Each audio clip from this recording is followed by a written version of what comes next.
Bom dia a todos. Meu nome é Fernando Genta, sou pesquisador da Fundação Oswaldo Cruz e essa aqui é uma aula da disciplina Fundamentos de Enzimologia da pós-graduação do Instituto Oswaldo Cruz. Essa aqui é uma aula que é uma continuação, né, das discussões das aulas anteriores da disciplina, e ela é uma aula que ela é uma transição para os próximos conceitos que a gente vai discutir.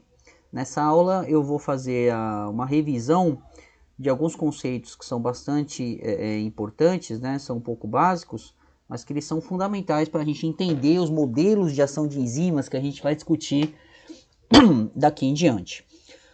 Bom, além da gente revisar alguns conceitos, a gente também vai combinar um pouco, né, os termos, né, e a forma que eu vou usar para apresentar alguns fatos, né, alguns fenômenos e algumas variáveis. Bom, o primeiro conceito que a gente vai revisar é o de velocidade de reação. Né, quando eu estou falando em velocidade de reação, eu estou me referindo à velocidade de reação química, né, uma reação química, e a reação química mais uma reação química, né, que a gente vai discutir muito é a transformação de moléculas, íons, átomos, né, enfim, transformação, né, de um substrato em um produto. Né? Em química a gente chama a entidade que é transformada em reagente e o resultado dessa transformação em produto. Então nas nossas reações o reagente é o substrato e o produto é o produto. Bom, uma maneira da gente apresentar isso é que está nessa primeira linha aqui. A gente tem uma molécula de substrato sendo convertida em produto na presença de uma enzima, que eu mostro, né, como essa letrinha E. Tá? Outra forma de apresentar isso é eu colocar a mesma reação, o substrato virando produto, né, e essa reação ela tem uma constante de velocidade que eu apresento como essa letrinha K. A gente vai discutir o que é uma constante de velocidade daqui a pouco. Tá? Eu só quero ressaltar agora que constantes de velocidade geralmente são escritas com letras minúsculas, né? Que é diferente de constantes de equilíbrio que são com letras maiúsculas. Mas, bom, continuando, outra forma de eu apresentar essa reação química é eu explicitar a enzima como reagente, como produto. Embora ela não sofra transformação, isso acontece na grande maioria das reações catalisadas por enzimas, né? Ela não sofre transformação no curso total. Né? A gente sabe que as enzimas sofrem várias transformações ao longo da reação, né? Mas se a gente pegar o balanço geral, estado inicial e estado final, a enzima ela é regenerada, né, ao final da reação, no mesmo estado em que se encontrava no começo. Né? Por isso aqui a gente coloca E de enzima do mesmo jeito nos dois casos. Bom, outra maneira de eu escrever essa reação é eu colocar enzima e substrato como reagentes. Então, enzima mais substrato reagem entre si, formando os produtos, né? Enzima e produto. E essa reação tem uma constante de velocidade que eu apresento com essa letrinha K. O que eu chamo de velocidade de reação química é a variação na concentração dos reagentes ou a variação na concentração dos produtos ao longo do tempo. O próprio conceito de velocidade traz isso, né? É uma razão, né? Uma grandeza bidimensional de alguma coisa que varia ao longo do tempo. Então esse é o primeiro conceito importante. Né? Quando a gente fala em medida de reação química e reações enzimáticas incluídas, né? É muito importante a gente ter consciência de que a gente está trabalhando com variações, com esses intervalos, e é muito importante perceber que essa medida só faz sentido se ela for feita ao longo do tempo. É o conceito de curso temporal que eu apresento no gráfico aqui. Mas retomando a questão de intervalos, a gente vai usar muito essa escrita, né, com essa letra aqui delta, né, delta S, delta T, delta P, né, e delta é essa letra grega, né, maiúscula que sinaliza variação. Tá? Então aqui a gente vê variação na concentração do substrato, variação no tempo, variação na concentração de produto, variação no tempo. Tá? Se eu for colocar isso no gráfico, se eu colocar, por exemplo, a concentração de produto no eixo Y e o tempo no eixo X, eu vou, geralmente, né, na verdade, na maioria dos casos que a gente vai analisar, a gente vê um aumento na concentração de produto ao longo do tempo. Tá? Vale lembrar que num gráfico de dispersão, ou de x por y, né, tem esse nome também, a gente coloca sempre a variável dependente no eixo y, ou ordenada, e a variável independente no eixo x, na abscissa. O que significa essa questão dependente e independente? Na verdade, embora isso não seja uma regra, né, a gente coloca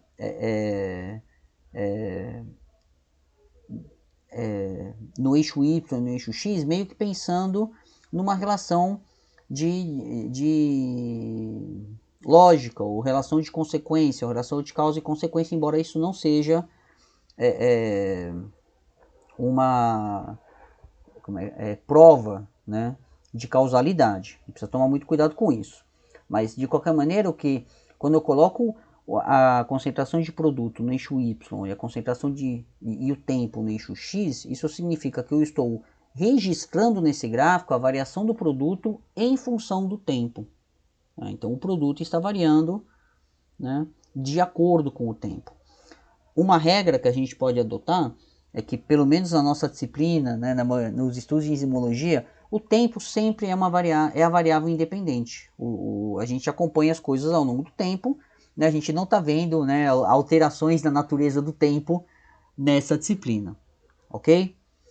Bom, e uma maneira bastante simples a gente medir velocidade de reação, colocando, né, a concentração de produto no eixo y e o tempo no eixo x, é eu medir essa razão, né, essa relação entre o incremento nessa concentração de produto num determinado intervalo de tempo. Então a velocidade ela sempre vai ser uma razão entre essas duas grandezas. Então a gente vai falar de quantos moles ou quantos milimoles, ou a variação na concentração, né, milimolar por segundo, por minuto, por hora. A gente vai conversar um pouco sobre unidades, né, na próxima aula. Bom, o próximo conceito que eu quero retomar com vocês hoje é o de reações de primeira ordem. Tá? O que é uma reação de primeira ordem? Uma reação de primeira ordem é esse tipo de reação química que eu coloquei aqui na primeira linha, onde eu tenho uma molécula, né, um reagente, né, sendo transformado em um ou mais produtos. Tá? Então, aqui está apresentado como A sendo transformado em B. Essa reação ela tem uma constante de velocidade característica, coloco como K, e a relação entre velocidade e concentração do reagente tem esse formato aqui. Eu tenho a velocidade é igual a constante de velocidade da reação, vezes a concentração do reagente da reação, elevada à primeira potência. Isso está até implícito na fórmula, a gente não apresenta, mas existe uma relação entre esse elevado à primeira potência e a participação de apenas uma molécula de reagente. Tá?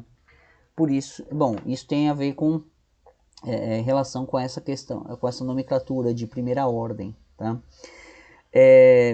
Aqui eu já vou apresentar para vocês a ideia de que, olha, constantes de reação, né?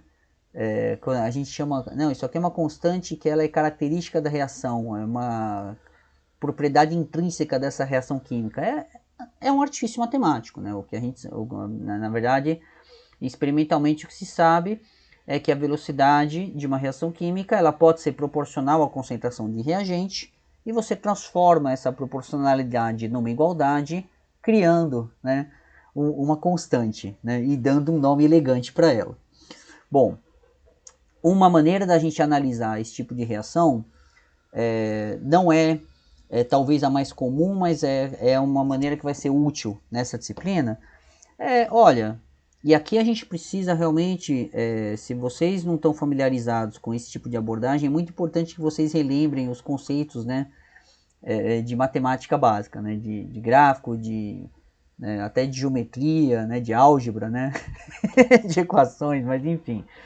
Se você achou que nunca ia usar isso na sua vida, eu informo que esse é o momento onde você vai usar isso bastante. Então, se a gente colocar aqui a velocidade, olhando para essa equação aqui, isso aqui é uma equação de reta.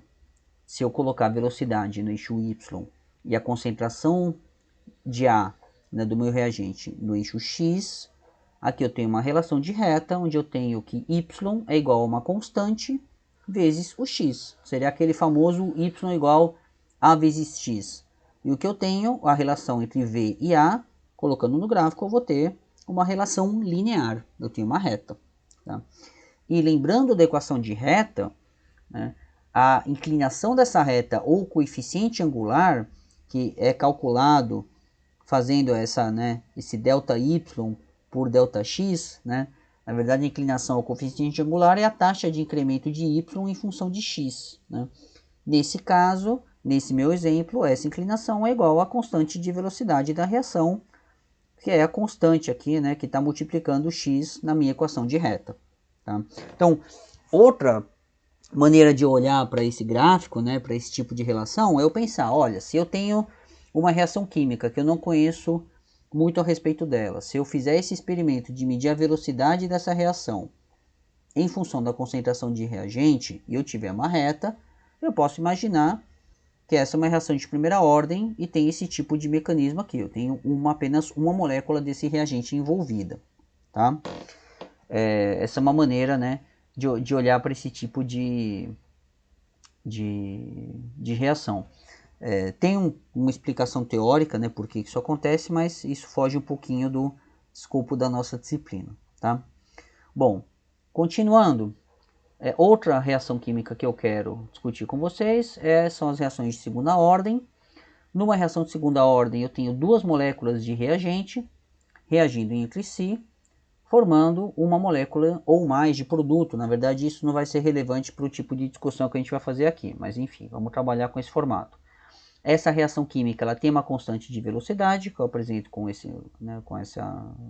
com a letrinha K, e eu posso escrever essa relação aqui entre velocidade e concentração de reagente. A velocidade é igual a constante de velocidade vezes do reagente elevado ao quadrado. Né?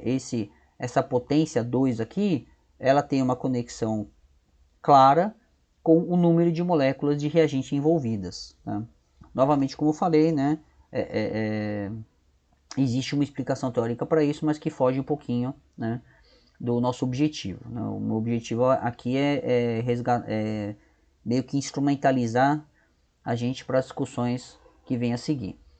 Bom, se a gente fizer um gráfico de velocidade, olhando para essa equação aqui, se eu colocar os meus dados de velocidade e concentração de reagente, eu vou ter esse comportamento aqui. Eu vou ter uma parábola, porque isso aqui é uma equação de uma parábola, não é mais uma equação de reta. Então, isso aqui já me diz que essa reação aqui não é de primeira ordem, né? E um artifício que é muito usado em enzimologia e que eu já quero apresentar para vocês, né, é o da gente linearizar os gráficos. Né? Dependendo de como você monta o seu gráfico, de como você coloca os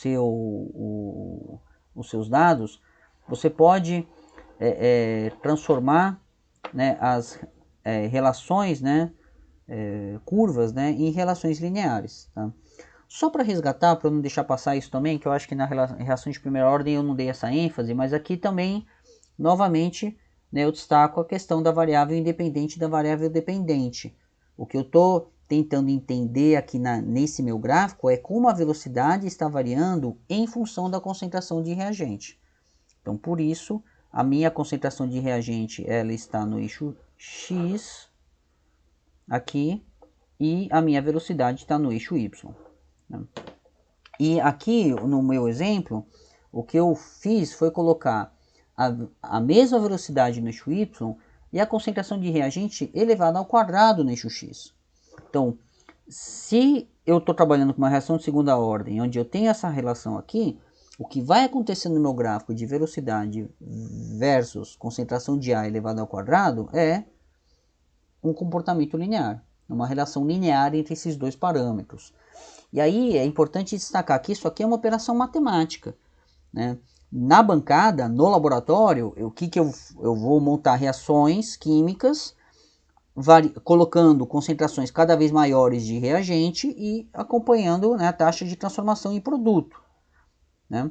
Eu não vou fazer, não existe você fazer experimentos com reagente ao quadrado, né? Não faz nem sentido essa frase, né? O meu dado experimental vai ser esse. O que eu posso fazer é simplesmente fazer uma transformação matemática nos meus números aqui, nas minhas concentrações de reagente, e usar esse número para montar um novo gráfico, tá? Se eu estiver trabalhando com uma reação de segunda ordem, eu muitas vezes vou observar essa transformação aqui. E essa inclinação, se a gente for olhar, né, esse coeficiente angular, se a gente vai ser igual à minha constante K. Isso aqui é uma equação de reta. Se eu pensar que V está no Y e A ao quadrado é o meu novo X, é o meu X. Então aqui eu tenho Y igual a minha constante, né, vezes X. Bom, próximo conceito é como é que fica quando a gente tem mais de um reagente. Aqui eu coloquei esse exemplo, 2A, né, reagindo com 1B, gerando 1C. Né? Então aqui você tem duas moléculas, né, ou duas entidades químicas. Né? Falar em moléculas que é mais fácil. Duas moléculas de A reagindo com uma molécula de B. Essa reação tem uma constante de velocidade, K, formando um ou mais produtos. Aqui eu coloquei só um produto, mas isso não vai ser relevante para a discussão agora. A minha velocidade ela vai ser igual à constante de velocidade vezes a concentração do reagente A ao quadrado vezes a concentração do reagente B elevado à primeira potência. O que a gente diz aqui nesse caso é que essa é uma reação química de segunda ordem em relação a A e de primeira ordem em relação a B. Né? Imaginando aqui que tem um númerozinho 1 que não está sendo escrito. Tá? Experimentalmente, o que a gente observa nesse caso? Se eu mantiver, por exemplo, a concentração de B constante e fizer aquele meu experimento de V em diferentes de medir a velocidade em diferentes concentrações de A, eu vou observar uma relação parabólica. Se eu fizer ao contrário, manter a concentração de A constante e aumentar a concentração de B e medir a minha velocidade em diferentes concentrações de B, eu vou observar uma relação linear. Tudo bem? Bom, então eu consigo analisar essas reações com mais de um reagente, né, tentando entender como é que a velocidade se comporta frente a variações de cada um deles. Tá? Isso vai ser muito importante para a nossa discussão nas próximas aulas. E uma coisa, como é que fala? E uma coisa importante é que bom, na verdade, essa situação aqui, esse tipo de relação entre velocidade, né, de reação, né, taxa de transformação dos reagentes em produto e concentração dos reagentes, ela pode ser usada para entender o mecanismo de reação. Então, se eu determino a ordem de reação para cada um desses reagentes, eu tenho uma sugestão muito forte de quantas moléculas de reagente estão envolvidas na reação. Isso está generalizado nesse modelinho aqui embaixo. Tá? Isso aqui é um modelo geral, onde eu tenho o número de moléculas envolvidas com letras minúsculas, né? E as moléculas, né? Reagentes ou produtos em letras maiúsculas. Tá? Então aqui eu tenho que A moléculas, né? Lembrando que pode ser molécula, íon, átomo, enfim, tanto faz, entidade química, né? Se a gente for pensar em estequiometria, seria as proporções molares, né? Desses, né? Desses entes, né? A gente tem então vou falar moléculas que para mim é mais fácil. A moléculas de A reagindo com B moléculas de B, né? Tem uma constante aqui, gerando C moléculas de C. A velocidade vai ser igual a constante de velocidade vezes a concentração de A elevada a o Azinho e a concentração de B elevada a Bzinho. Tá? Então, assim, se eu determinar a ordem de reação, né, ou seja, qual é a relação, qual é né, a potência da relação entre velocidade e concentração de reagente, eu consigo determinar quantas moléculas daquele reagente participam da reação. Tá? A gente foca em reações de primeira e segunda ordem porque elas são as reações mais comuns da natureza. Tá? E é só esse tipo de reação que a gente vai estudar ao longo da disciplina. Reações de terceira ordem são raríssimas e quarta ordem nem se conhece. Então, na verdade, não tem. Se a gente for mais pragmático, né? Primeira e segunda ordem vão resolver todos os nossos problemas, tá bom? Bom, continuando, o próximo conceito que eu quero discutir com vocês, na verdade é o último, né? É o que é uma constante de equilíbrio. Constante de equilíbrio é um conceito importantíssimo, assim, não só na química, mas na enzimologia, mas eu acho que é um conceito importante para a vida de vocês. Tá? Então, quem não lembra muito bem o que é uma constante de equilíbrio, por favor, né, volte para a prancheta e retoma, né, faça as pazes com esse conceito. Né, voltem a ter familiaridade, porque é um conceito que a gente vai usar demais nessa disciplina. Tá? Quase tudo que a gente vai discutir são equilíbrios químicos. Tá? E a ideia de um equilíbrio químico é que agora a gente passa a olhar para reações químicas que têm reagentes e produtos, mas que elas vão e voltam. Então, assim, o que está escrito aqui olha, eu tenho uma reação de A reagindo com B, que se transformam através dessa reação química 1 em C mais D. Por outro lado, C e D podem reagir entre si, regenerando A mais B. E eu chamo essa reação de volta de reação 2. Nesse meu exemplo, posso dar qualquer nome aqui. Né? Eu vou formalizar as velocidades de reação usando aqueles conceitos, né, de primeira e segunda ordem, né, dessa maneira. A velocidade da reação 1 é igual à constante de velocidade dessa reação, que eu vou chamar de K1, vezes a concentração dos reagentes dessa reação. Então, reagente A e reagente B. A velocidade da reação 2 ela vai ser igual à constante de velocidade, aqui eu chamei de K2, vezes a concentração dos reagentes dessa reação. Na reação 2, os reagentes são C e D e os produtos são A e B. Então eu coloco aqui K2 vezes reagente C, reagente D. Né, vezes a concentração de cada um deles. Destaco aqui que aqui eu só estou trabalhando com primeira ordem. Né? Uma molécula de cada um e potência 1 aqui em todos, né,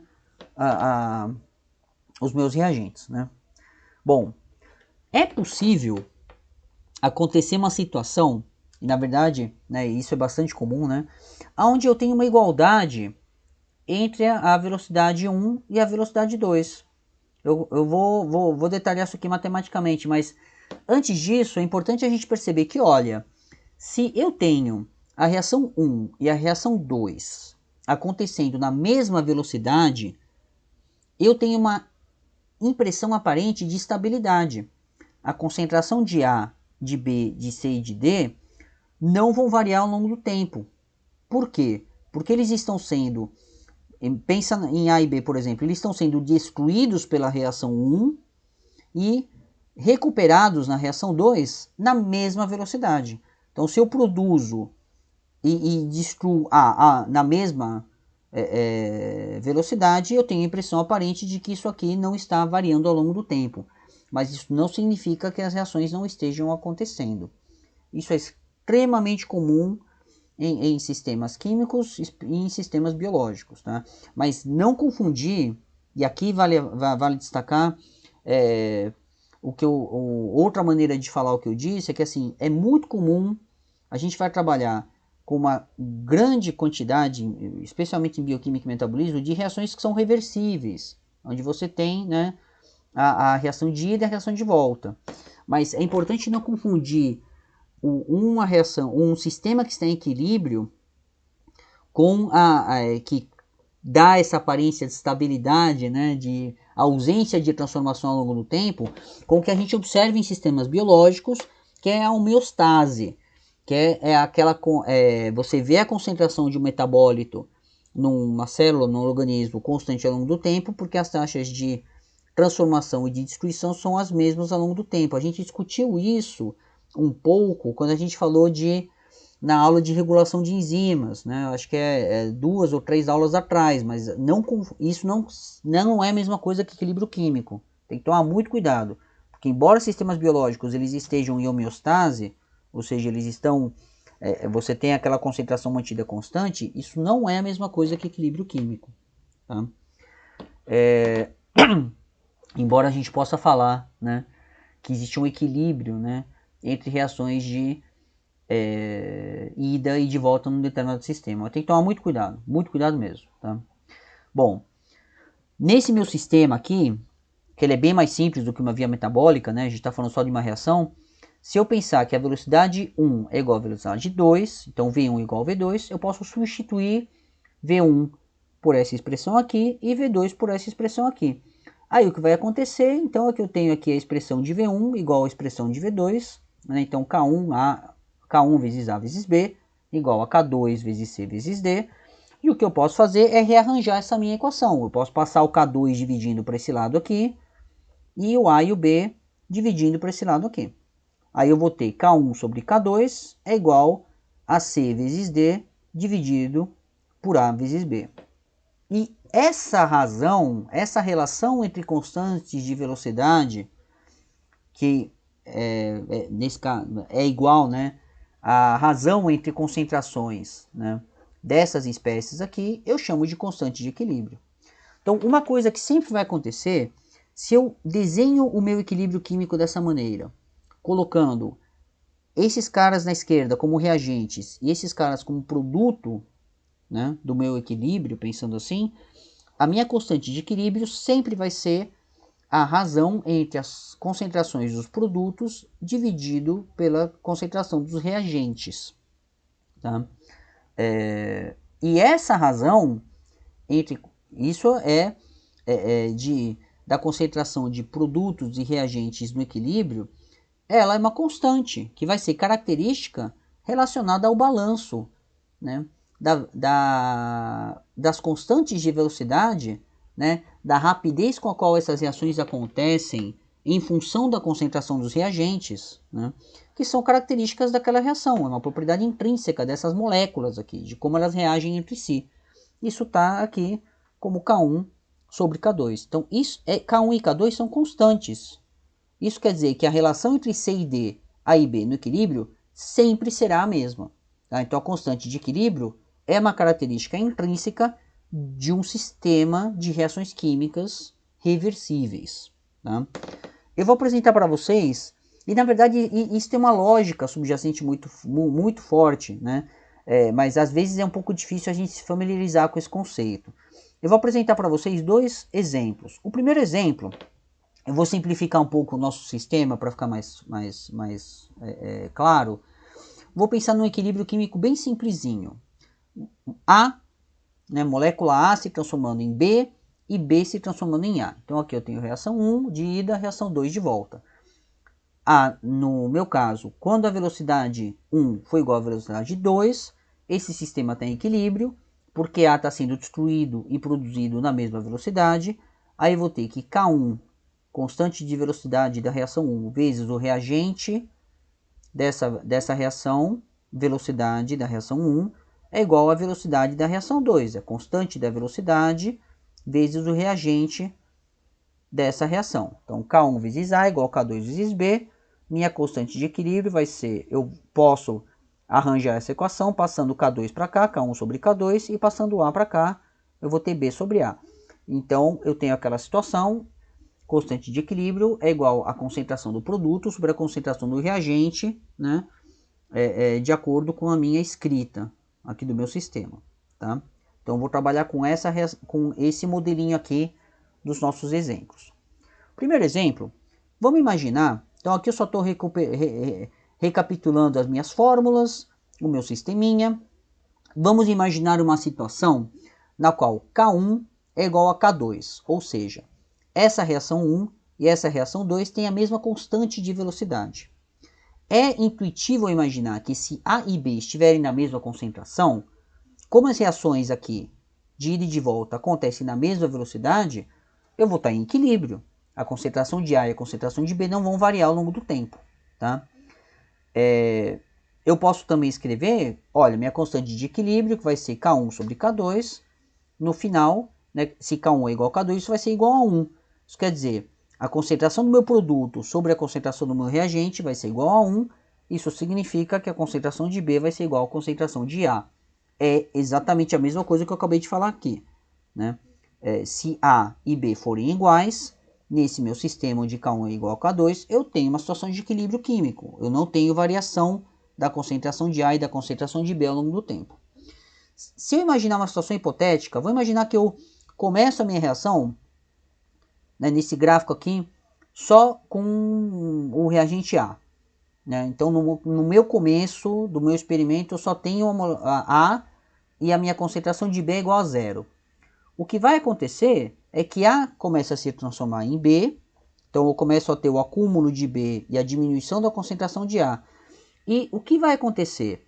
Como a minha velocidade de reação é dependente da concentração de A e também é dependente da concentração de B, o que acaba acontecendo é que conforme essa concentração de A cai, a minha velocidade de reação 1 diminui, conforme a minha concentração de B aumenta, a velocidade da reação 2 aumenta, até eu chegar numa hora em que essas duas velocidades se equivalem.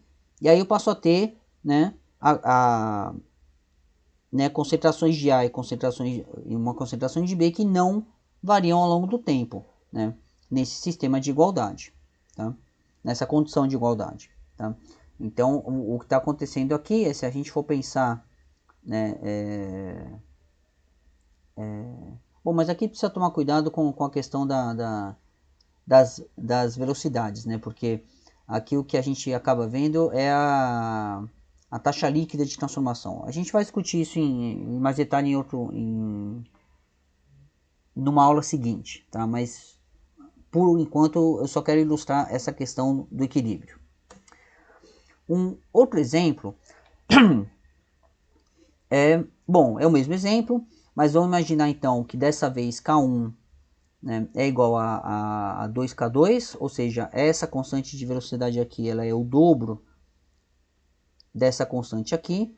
Isso quer dizer que se A e B estiverem nas mesmas concentrações, por exemplo, essa velocidade vai acontecer com o dobro da velocidade dessa. Se eu colocar isso na minha equação, vou ter que a constante de equilíbrio é a razão dessas constantes de velocidade. Então, K1 dividido por K2. K1 é igual a 2K2, então eu vou ter 2K2 dividido por K2 é igual a 2. Né? E isso quer dizer, então, que no equilíbrio, a concentração de B sobre A, produto sobre reagente, é igual a 2. Né? Se eu multiplicar em cruz aqui, eu vou ter, então, que B é igual a 2A. Isso quer dizer que a concentração de B vai ser igual ao dobro da concentração de A. Se eu fizer o mesmo experimento que eu fiz antes, né, começando só com A, né, e 0 de B, o que eu vou observar é que conforme A vai sendo transformado em B, né, eu vou tendo um acúmulo de B até chegar numa situação de aparente estabilidade, né, que é o equilíbrio químico, e nessa situação a concentração de B é o dobro da concentração de A. Outra maneira de eu pensar isso é falar, olha, se a concentração de B é igual ao o dobro da concentração de A, né, como a constante de velocidade de A é o dobro da constante de velocidade de B, a velocidade de ida e de volta serão iguais. Né? Então, se eu pensar, olha, A está numa concentração que é metade da concentração de B, mas a constante de velocidade é o dobro. Né? Então, essa taxa de transformação acaba sendo igual a essa. B está com o dobro da concentração de A, mas a taxa de transformação, né, a constante de velocidade, corresponde à metade. Por isso, essas duas velocidades acabam se equivalendo e o meu sistema entra em equilíbrio. Tá? Bom, esse conceito de equilíbrio ele é fundamental para a gente entender as nossas análises cinéticas. Se vocês, é muito importante que vocês resgatem esses conceitos que eu apresentei aqui hoje, porque a gente vai usar eles demais, tá? Espero que vocês tenham entendido, e se tiverem qualquer dúvida, é lógico, eu estou à disposição, né? Tanto na disciplina como nos comentários aqui do vídeo. Tá? Muito obrigado a todos pela atenção e até a próxima aula.